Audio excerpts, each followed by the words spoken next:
I can still remember the exact moment my world shifted.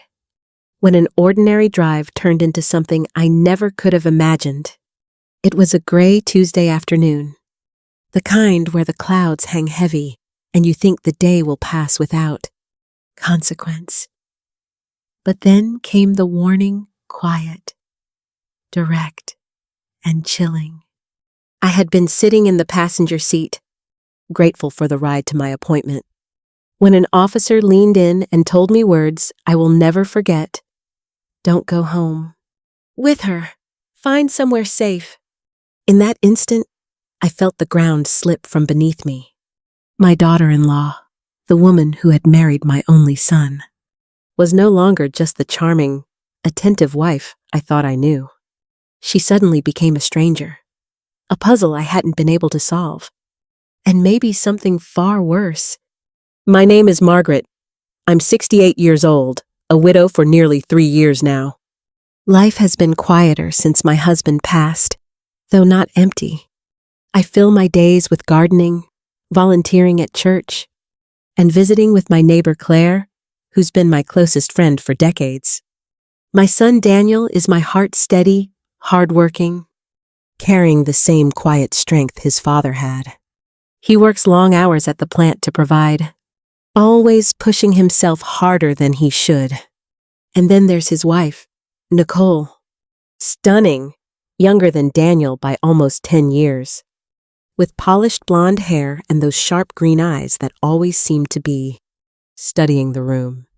When Daniel introduced her, she swept into our lives with laughter, charm, and just the right words to win anyone over. I wanted to believe she was good for him. After all, he'd been so lonely after his divorce. Seeing him smile again felt like a blessing. But from the beginning, something in me hesitated. Nicole had a way of cloaking her intentions in sweetness. She offered little favors that often came with a cost.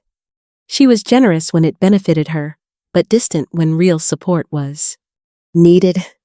I told myself I was being unfair, that it was simply my grief speaking, that I was protective of Daniel because I couldn't bear to see him hurt again. Still, the small cracks began to show. Nicole's interest in my home was one of them. She'd bring up how large it was for me to manage, hinting that maybe it was time I considered selling. Each time she said it, she framed it as concern for my safety. Yet I couldn't shake the feeling there was something else behind those words. Something calculating. Looking back, the warning signs were all there, scattered like breadcrumbs. But at the time, I brushed them aside, convincing myself that my instincts were misplaced.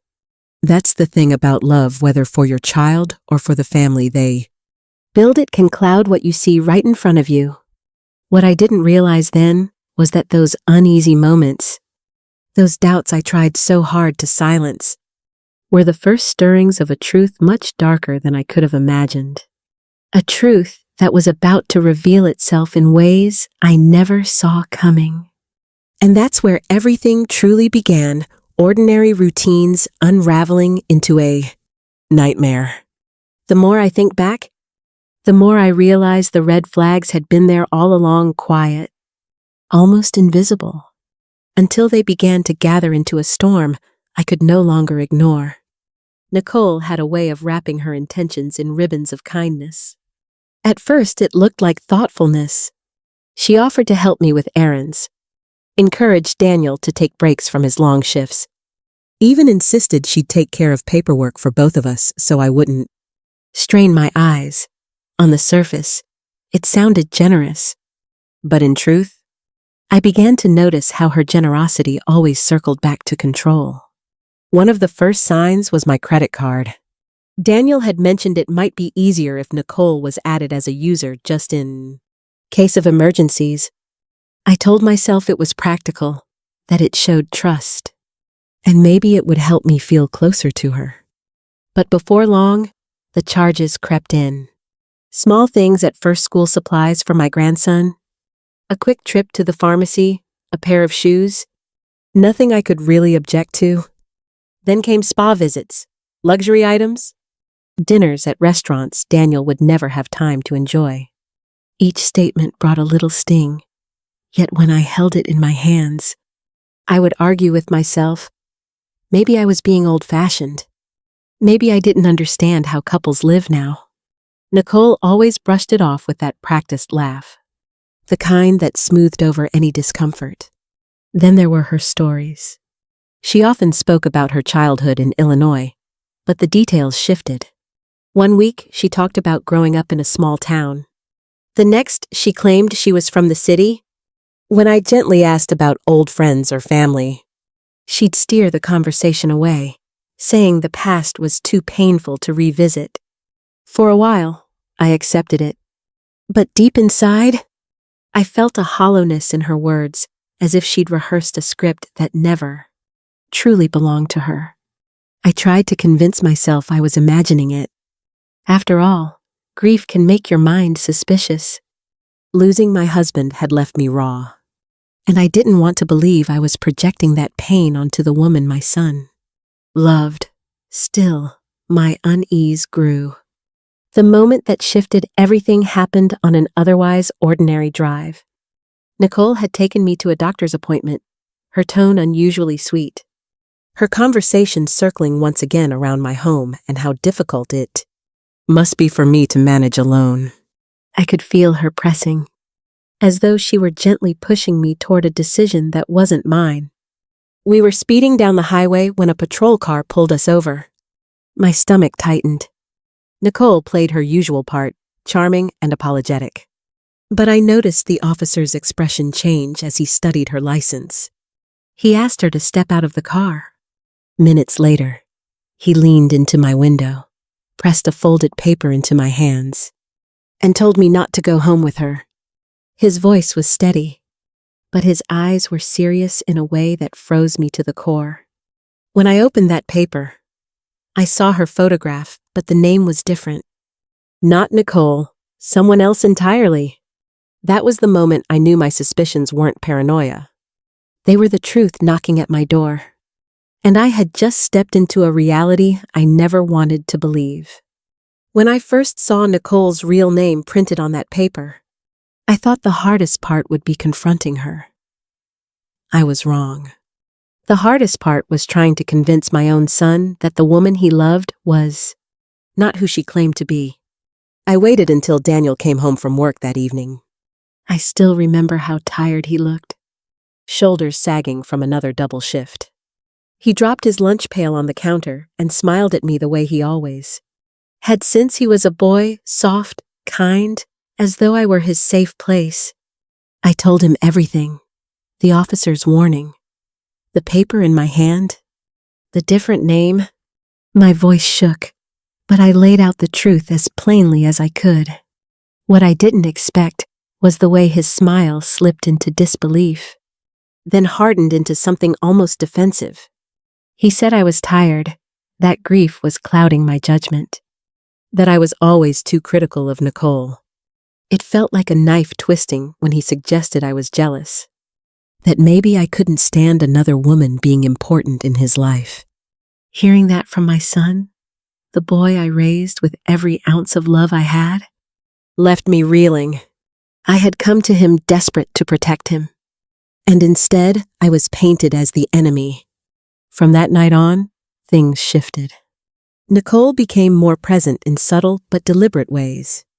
She began answering his phone when I called, claiming Daniel was resting or busy. When I visited, she hovered so close I could barely speak to him without her listening in. My once open son grew more distant, his eyes tired but guarded, as though he was carrying a burden I couldn't touch. The loneliness of it all pressed in on me. For the first time since my husband's death, I felt truly alone, not because there wasn't anyone around, but because the person I loved most in the world no longer trusted me. The only person who seemed to notice my struggle was my neighbor, Claire. She had been beside me through every season of life: birthdays, funerals, Sunday potlucks. When I finally confessed what had happened, she didn't look at me like I was crazy. She frowned thoughtfully. said she had never trusted Nicole's too-perfect smile, and encouraged me to trust my instincts. That small validation was a lifeline in a sea of doubt. But the real turning point came late one afternoon. I had walked past Daniel and Nicole's house, and as I passed the mailbox, I noticed Nicole taking out the mail. She flipped quickly through the envelopes, but one caught my eye. It wasn't addressed to Nicole or Daniel. It was addressed to someone else entirely, yet she shoved it quickly into her purse. That moment set off an alarm inside me. Later that week, when I knew they were both out, I did something I never imagined myself doing at 68 years old. I went through their trash. My hands shook as I sorted through the bags, ashamed but desperate. And there, at the bottom of one, I found it pieces of her life she hadn't meant for anyone to see. Credit card statements under a different name. A bank deposit slip for thousands of dollars from a company that specialized in liquidating assets. And tucked between them, a copy of an identification card with Nicole's picture, but another name. Altogether, I sat at my kitchen table that night with those papers spread before me, my heart pounding so loudly I could barely think. This wasn't suspicion anymore. It wasn't grief twisting my vision. This was undeniable proof. And yet, I knew Daniel still wouldn't believe me if I simply showed him. Nicole's hold on him was too strong. If I wanted to save my son, I would need more than tears and warnings. I would need to become my own detective. For the first time, I felt a surge of something fierce inside me. I might be an aging widow, but I was not powerless. I had evidence now, and I would find the truth, even if I had to uncover it piece by piece.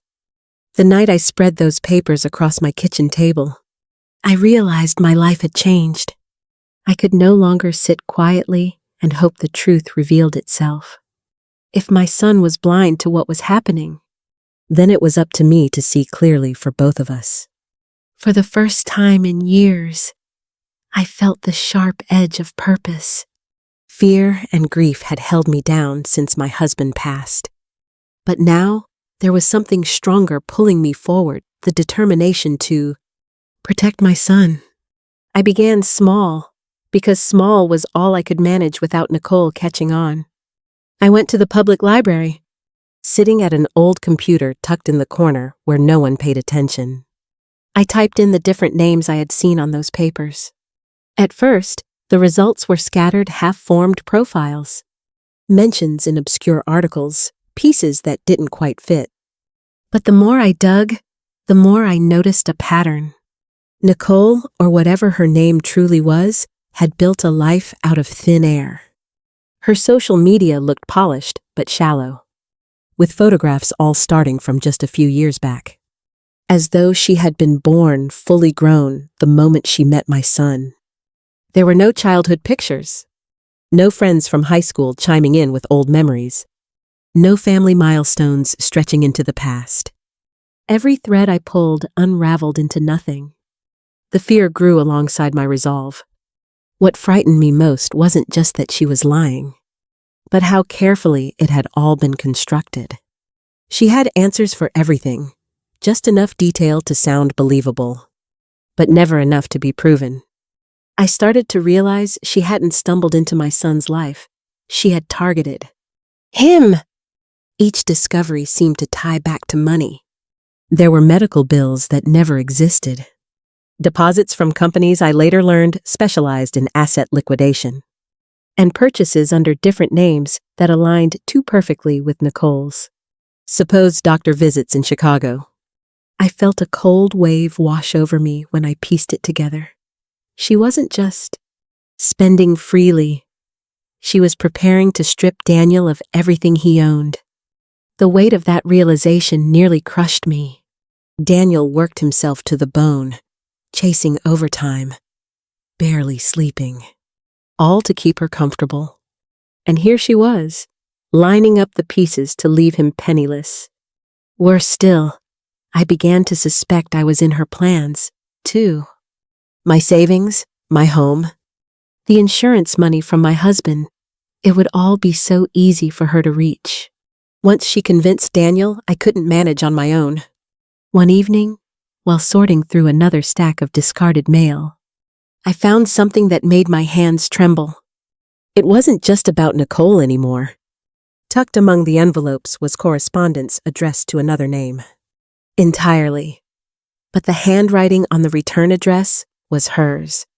When I looked it up, my stomach turned. That name appeared in police records tied to fraud cases across 3 states. I thought I had been dealing with one manipulative woman. What I uncovered instead was the outline of something much larger, a network of people who lived off deception.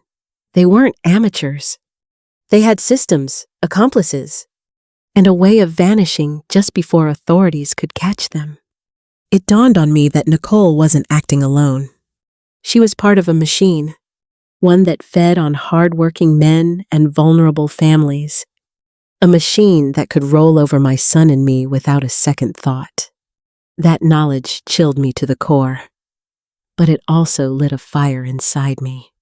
If she had a network, then I couldn't afford to wait for her next move. I had to get ahead of her. I had to be smarter, faster, and braver than I'd ever been before. Because if I wasn't, I knew I wouldn't just lose my son's trust. I might lose him entirely. The day she showed up at my door, I knew the time for pretending was over. Nicole stood there with a casserole dish in her hands, her smile polished as ever, but her eyes gave her away. They were too sharp, too alert, as if she were already calculating her next move. I had spent weeks gathering evidence, piecing together her lies, but nothing could have prepared me for the chill of that moment. She spoke with practiced sweetness, saying she wanted to make peace, but I could feel the tension in every word. I let her inside, knowing full well that this would be the confrontation I had been bracing for. She moved through my kitchen like she owned it, placing the dish on the counter, straightening a picture frame, scanning the room. It wasn't kindness, it was surveillance. I sat across from her at the table where I had once shared so many family dinners, my heart pounding. She leaned in, lowering her voice, and that's when the mask finally slipped. She told me, in no uncertain terms, that she knew I had been digging. She knew I had questions, that I had doubts. Her tone hardened as she warned me to stop before I destroyed Daniel's life. She said accidents happen at work, saws misfire. Ladders tip over, and that if I truly loved my son, I would hand over control of my finances and keep my mouth shut. For a moment, I felt frozen. The thought of Daniel being hurt made my stomach twist. But beneath that fear, something stronger rose up. I had lived too long, fought too many battles in my own quiet ways, to let this woman hold me hostage. So I steadied my hands, met her gaze, and told her she had underestimated me. I explained that I had collected every piece of evidence I could find credit. Card statements, fake IDs, bank slips. I told her I had spoken to people she thought would never talk the other. Families, the ones she and her partners had drained. And most of all, I told her that real authorities were already aware, waiting for the moment she revealed too much. Her smile faltered, replaced by something cold and venomous. She accused me of bluffing, but I could see the flicker of doubt in her eyes. When I slid my phone across the table, showing her that I had recorded every word of her threats, the color drained from her face.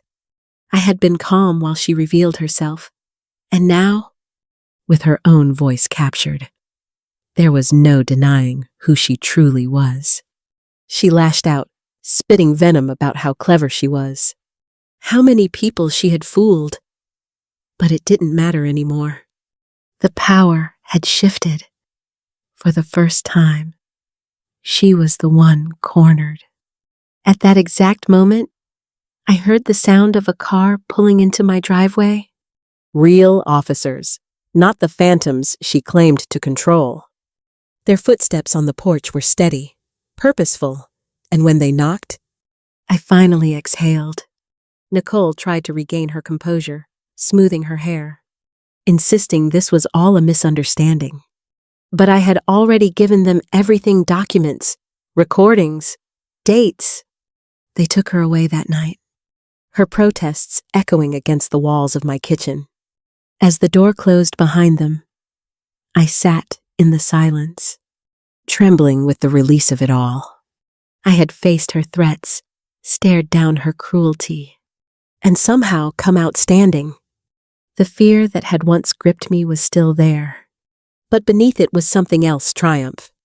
For the first time in months, I felt like I had taken back control of my life and my family's future. What I didn't know yet was how Daniel would respond when he learned the truth. That part still weighed heavy on my heart. But for now, I had done what needed to be done. And as I sat alone at that kitchen table, I realized the battle was over, but the healing was only beginning. In the days after Nicole's arrest, my home was filled with a silence I hadn't felt in years. Not the heavy silence of grief, but the quiet relief of danger finally passing. For the first time, I could sit at my kitchen table without fear of what might come next. Daniel took the news harder than I had imagined. He looked shattered, as if the ground had been pulled out from under him. At first, he defended her, clinging to the hope that there had been some mistake. But when he saw the evidence laid out, the false names, the bank slips, the recordings, his face changed. The disbelief turned into sorrow, and finally, into a painful acceptance. He told me he felt foolish, ashamed for letting her into his life, for not listening to me sooner. I reminded him that love makes us blind sometimes, and that what mattered now was that he could begin again. For myself, I realized something I never expected at this stage in my life. I had spent months thinking of myself as weak, as vulnerable, as someone fading quietly into old age. But when tested, I discovered strength I didn't know I still had. I wasn't powerless. I wasn't a victim. I was capable of fighting back, of protecting the people I loved, and of standing up even when it terrified me. That lesson is one I carry with me now. Being underestimated turned out to be my greatest weapon. And maybe that's what I want you to take from my story, that no matter your age, your grief, or your circumstances, you have more power inside you than you realize. Thank you for listening. If my story touched you, I'd love to hear your thoughts.